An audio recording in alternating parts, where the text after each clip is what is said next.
Wow. Wow, wow, wow, wow, wow. Good morning, everybody. Good morning, good morning, good morning. It's it's what, 10:29 Central Standard Time. Basically, might as well say 10:30 in the morning. I've been missing and kind of in and out of, the broadcasters and everything like that. And it's not because I've quit or anything of that nature. It's just that I've had a lot of things going on in my personal life that I'm getting taken care of. It's, they got that old saying, God never puts more on you than what you can bear. Well, that's what I'm dealing with. It's just my season for, just growth or chaos. I don't know which is which at this point no more. I'm just taking the punches how they come. Firstly, what did y'all think of these weekends fight? Like the whole top rank card. Just like we're just going to stick it to the top rank card. And there was some excitement. There was some some stuff to be impressed about, but I mean, you're probably gonna call me a hater for this. Probably are, but I don't care. I'm Polo. I don't. I never cared about being called a hater because I'm always gonna give my genuine and honest opinion. Abdullah Mason, he has to be one of the most ready young fighters that we have in this current crop. Yes, he doesn't have over 10 wins. He's still in his single digits, but the level of ring generalship that he has at this age, at this time, you only see from people who have at least 20 to 25 fights in. This boy is ready. He I I know Bob is going to try to build him slow. I mean, which is there's nothing wrong with that. There's nothing wrong with building up somebody slow. There's nothing wrong with you know letting them go through the growing pains and everything. But Mason, in my opinion, Mason, I think it's time for him to take a further step up on the echelon of competition because what this boy has, it's special. It's generational talent. He has generational talent, and you know, I hate to see a young man with generational talent be subjugated to, way early fights. I get it. It's not his event. It's not his showcase. I get that. I understand that. I truly do. It's okay. But what this guy has, oh my God, Mason is he's a true issue. He's a true issue for the sport of boxing, and I think it's about time that people really grab hold of it and remember the name. Remember his motherfucking name, because the boy is the truth. Okay, he was the most impressive to me because I'm going to go down a list of the most impressive to least impressive to me. Number two, I'm gonna say it's that young cat Benjamin Jr. He has some heavy ass hands. His hands are heavy. He has hands of stone right now for a lighter man that's not a heavyweight. He got hands of stone.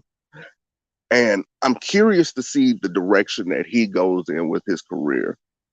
Forgive me for not knowing the exact, weight class that he's fighting in right now, but he has he has some growing to do as far as with, foot placement and stuff like that. But other than that, he has it. He has it. He has. the accuracy that you need. He has the speed that you need for being a heavier guy. You know, he has the hand speed. He has the pop. He has everything but the foot placement because he kind of rushes. He rushes in, but that comes with time. He's going to get that. He's going to grasp that over, you know, the years of him fighting. I'm just, like I said earlier, I'm just interested to see the direction that he goes because he could either go up or go down. Since he's starting out early like this, he has the option and the opportunity to start out early and go up or stay early and go down. I don't know, but it's going to be interesting to see. Like I said, he was the second most interesting and most impressive, second most impressive of the weekend to me. Like I keep saying, third was Makadov, or forgive me if I'm pronouncing his name wrong. It's impressive because he's a heavyweight. It's impressive because he's a foreigner. But the more I talk about it, saying that it's impressive, the least impressive it actually is. Yeah. Well, I'm not going to say that it was a shocker. I'm going to say that the fight was made within short notice because I believe Anderson's previous opponent had to back out, and Martin is always ready, but at the same time, it is Martin. This has nothing to do with personal life because I know he has some struggles going on in his personal life that, like I said earlier in the broadcast when I first started out, I understand 100%. I understand that. I deal with it. I deal with it on a daily basis. But I'm able to compartmentalize what's my personal and my professional.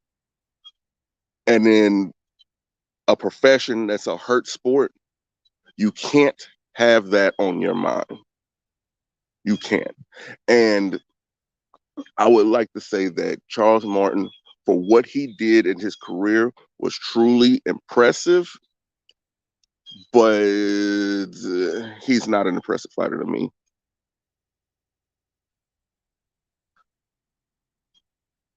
He might be next. Well, Makadov, I wouldn't put Anderson in there with Makadov because Anderson already showed that he has no restraint. He can't restrain. Once you pop him and get him irritated, he starts trying to rush in and he's like a bull in a china shop. And against a person who's a heavy puncher like Makadov, or I'm sorry if I'm pronouncing his name wrong, he's gonna get laid the fuck out. Because from what I've seen from Makadov, uppercut, overhand, uppercut, overhand. And if you rush in the way that Anderson rushed in against Martin, against that man, he's going to sleep within the first 3 rounds, or he's going to be greatly frustrated and it's going to be a knock to his confidence. This is why I have a problem with protecting fighters. I believe you you give them some tough competition so because it's all a learning experience. Boxing is like life. You have to take the hits in order to grow. You have to take the knockdowns in order to grow. You have to do that. Okay, around needed. I'll agree. I'll agree. I agree.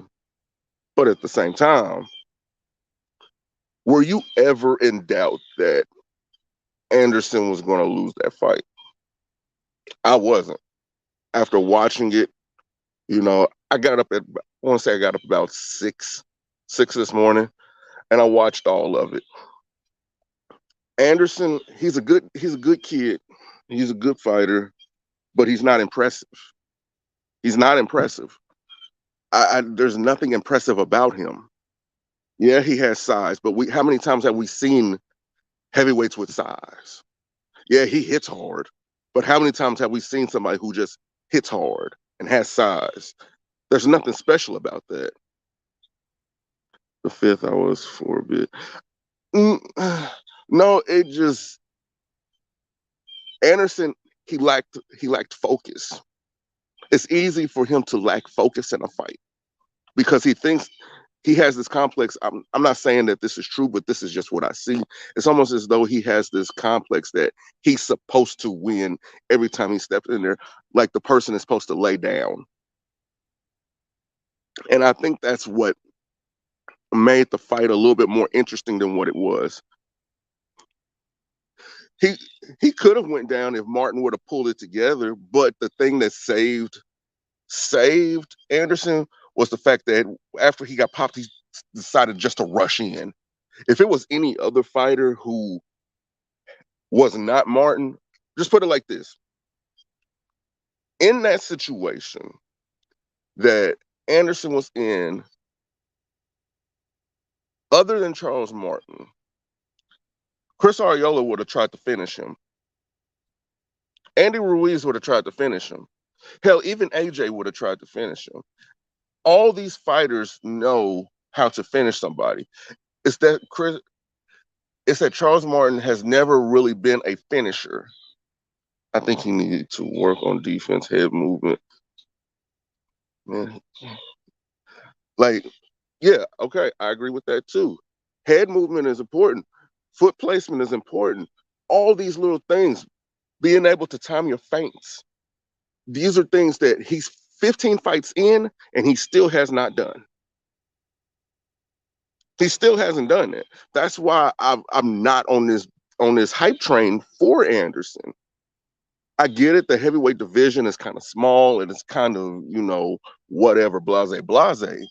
But at some point, you have to put, you have to, you have to put your horse on the track. Anybody who likes the Kentucky Derby and things like that, eventually you got to put your horse on the track. Eventually you do. You just can't have him running against his own stablemates and everything like that. You have to put him out there. And I'm worried that if Anderson gets to a real stiff fight with real stiff competition, because the heavyweight division isn't that big, so chances are he's already in the top 15 or top 12. Once you get to the top 10, a lot of these guys know how to finish. And a lot of these guys know how to box also. Boxing, that's the name of the game, right? Boxing. So if you can't box and you could just punch, what's the difference between Anderson and Wilder? What's the difference? There really isn't any. And I'm scared for that for him. I'm scared of that. I don't want that for him. I swear I don't. It's just, I don't know. I don't know. Maybe, maybe, just maybe he'll break out of that. Hopefully his trainer, hopefully his corner, hopefully all of that is constantly, not berating him, but getting him ready for what's to come in the future. Because I hope that they do. Because I don't want to see another young prospect go down like that. I don't want to see another top guy get all the way to the top and we realize that he can't box. That happens too much. Happens way too much. Okay. Boxing taken care of. Next. Damian Lillard finally requested a trade out of Portland. I'm not sure I know where the hell he can go. People are talking about the Miami Heat. The Miami Heat don't even have a trade package big enough to get a Damian Lillard. I don't I don't I don't know where he's gonna go. Where's it? Memphis? New York? Brooklyn? Minnesota? Like these don't even seem like destinations that have the chance of winning to me. They really don't. I just what is it about Portland For anybody that's been there, what is it about Portland that nobody wants to go there? Just like Dallas, why do no free agents want to go to Dallas?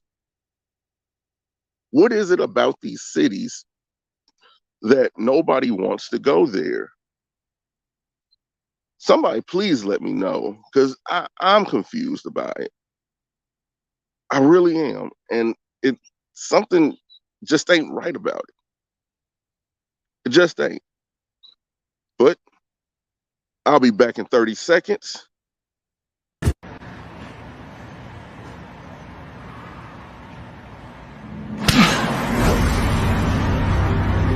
Fair. I gave her a good solid crack, and I could see she was mad as. Like, I could tell it stunted her. And I was like, uh-oh, here it comes.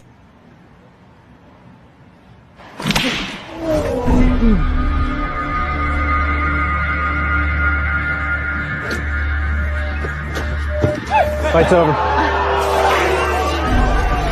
Get her. All right, guys. Quick little 30-second break. What was I talking about again? NBA. Okay, Damian Lillard. Oh, and the CBA in basketball is trying to restrict player movement now, because too many people like Kevin Durant, LeBron James, James Harden, all these upper echelon far as superstars or whatnot, they're bogarting the league. So the CBA is trying to put in place safeguards for these teams to prevent not so much a player movement, like I said, but getting fucked over, which is a real problem that a lot of these teams are getting right now. A lot of these teams are getting fucked over by these so-called superstars, because once they start requesting a trade, other teams are starting to just try to blow up their teams or offering minuscule packages as far as compensation in return, because they know that that person doesn't want to be there. Now, I believe what I would do if I was in the CBA for that, I would set it to where if you are in a max contracts are usually what, 4 or 5 years. You cannot request a trade within the first 3 seasons. You cannot request a trade within the first 3 seasons of that contract. But for us not to cut you and void out your contract at the same damn time, you have to put your numbers up. A lot of people don't like James Harden. James Harden forced his way out of Houston by gaining weight and not putting up numbers, which I thought was very disrespectful. He forced his way out of Brooklyn because he didn't like the temperature of the room, which is dumb as hell to me also. I don't get it. I don't like it. NBA does need to change that. They really do, before their sport ends up dying, because too many of the great players are trying to team up together. But then you're probably like, well, Polo, you're a Golden State Warriors fan. Yes, I am. I am a Golden State Warriors fan. But they drafted Draymond Green. They drafted Klay Thompson. They drafted Steph Curry. Nobody who in that organization actually believed that those 3 players were going to be what they are. Nobody. Steph was injury prone all the time, bad ankles. Klay was a bench player. Draymond Green was never going to start. He was never going to start. So that hunger and drive turned them into what they are now, and a new head coach. The only piece that they added in the past several years that made a really big difference has just been 2. Just 2. 2 pieces. That was Kevin Durant while it lasted, and Andrew Wiggins. That's it. Other than that, I hate when people try to bring that up about them, because it's not true. All right. Other thing that was impressive this weekend. I don't know how many people actually are baseball fans like I am. I love baseball. Baseball is like, I started playing baseball really young, really, really young. I started t-ball, softball, underhand, overhand, all that different type of shit. Shinsei Otani, the pitcher for the Los Angeles Angels, guys, Guy is an all-star. He's a superstar. He's everything and above. I think that this guy needs to get more media attention. Him and Ronald Acuna at the Atlanta Braves, these two guys need to get more attention. But I will say this about Shinsei Otani: it's time for him to leave. It is, because I want to know also, is he just looking good in a bad market, or is he really that good? Because this like all of us have played the games or whatever, Madden and everything like that. You get your creative player to 99, and everybody else on the team is 70s and 60s and stuff like that. You look good, but when you play, your player gets on a team full of other people that are like him, it ain't that easy. It ain't that easy at all, and we all know this. I want to see him. What's a good fit for him in the American League? Because it can't be National League. I mean, well, it could be either league because they got rid of the designated hitter rule. Both conferences have that. Um, I would put him. I would put him on the Seattle Mariners. I would put him on the Seattle Mariners, and I'm not even giving an explanation why. That's just what I want. Okay, how was everybody else's weekend?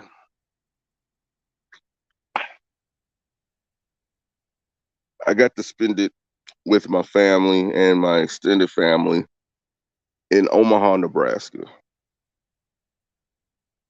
If you've never been to Omaha, Nebraska, it is, how can I explain it without sounding like an asshole? Omaha, Nebraska is like almost every stereotypical black film that you've ever seen. I seen little kids with nappy braids and dirty tank tops with Kool-Aid stains on their face fighting and playing football, and then go play basketball and then go back to fighting.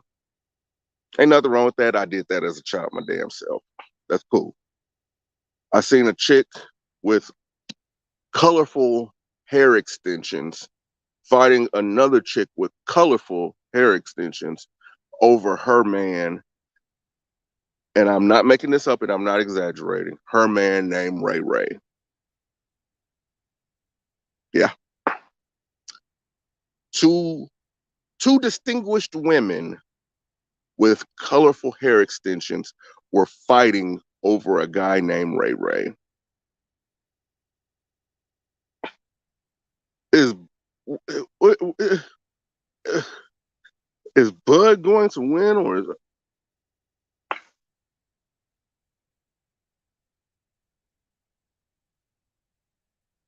you you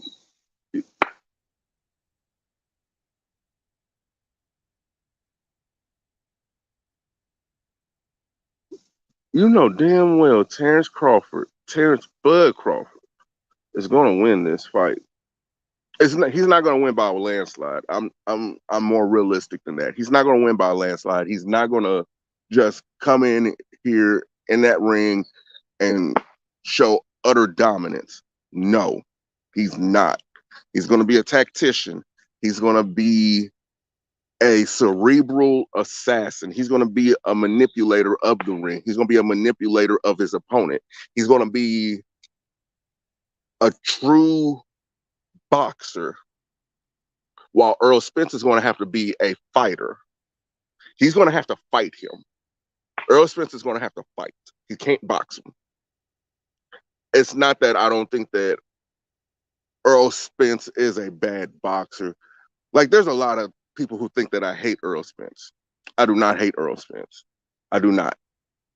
But it's a thing to where the fandom kind of sours me to him, like a lot of other fighters.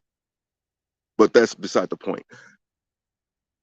If Earl wants to win this fight, Earl is going to have to rough him up.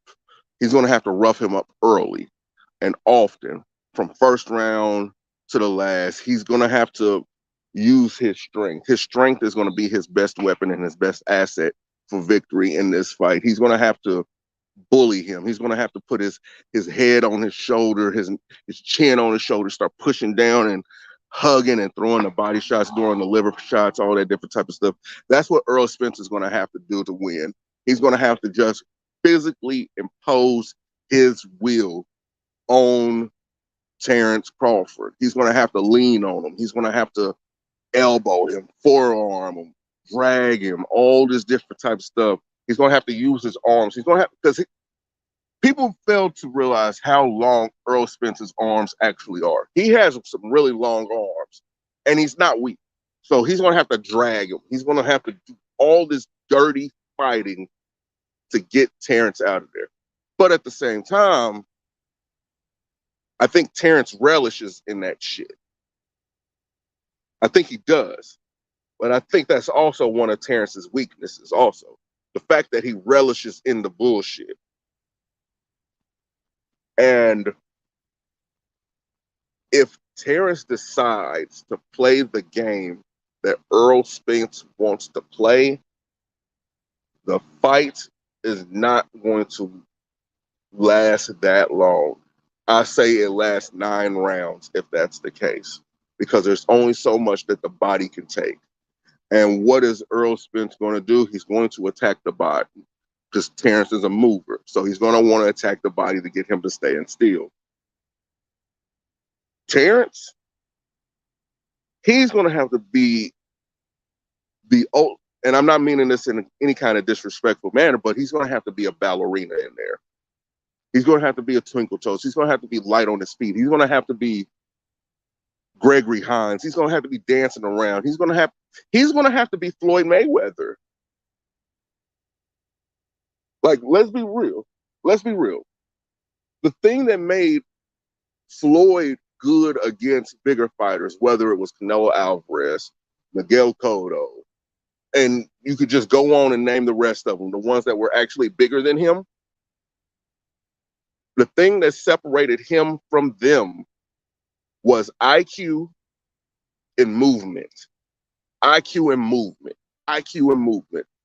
Giving them different levels to see to where they don't know what to hit or when to strike. That's what Terrence is going to have to do. Will he do it? Hopefully. I hope he does, because I want Terrence Crawford to win.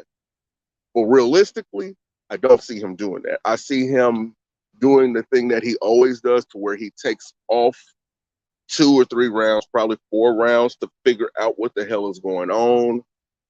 And okay, let me put it like this. If it takes Terrence longer than 2 rounds to figure out Earl is going to win.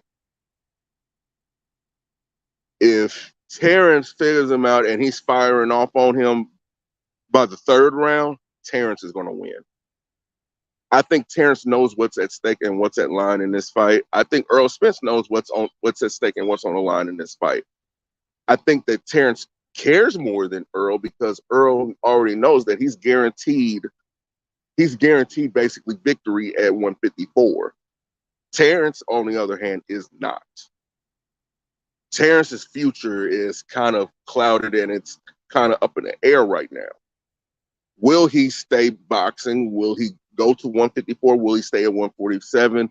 Nobody knows this, because Terrence does not have any real backing.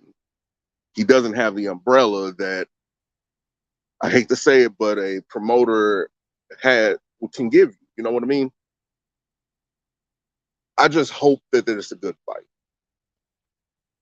I just really hope that it's a good fight. Because if it is, we all win.